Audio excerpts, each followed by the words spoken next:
आणि पंतप्रधानांनी काल आल्या तातडीने बैठका घेऊन गृहमंत्र्यांनी तातडीने भेट देऊन त्या ठिकाणी सगळ्या गोष्टीचा आढावा घेऊन जी कारवाई सुरू केलेली आहे त्याचे आम्ही स्वागत करतो। परंतु एवढ्यावर भागणार नाही, तर पाकिस्तानला सडेतोड उत्तर दिलं पाहिजे अशी आम्हा सर्वांची जनतेच्या वतीने मागणी या ठिकाणी आहे। आणि त्यामुळे लोकांच्या भावना तीव्र आहे। 28पेक्षाही जास्त लोक मृत्युमुखी पडलेली आहेत।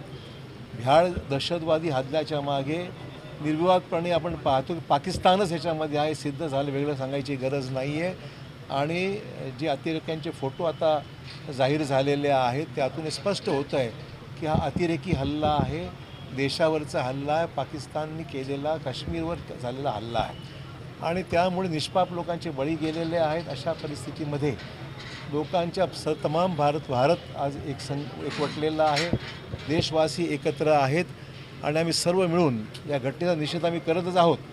पंतप्रधान, गृहमंत्र्यांनी आणि संरक्षण मंत्र्यांनी केलेल्या कारवाईचं आम्ही अभिनंदन करतो, पण त्याचबरोबर या कारवाईची अंमलबजावणी चांगल्या पद्धतीने होईल असा आमचा विश्वास आहे।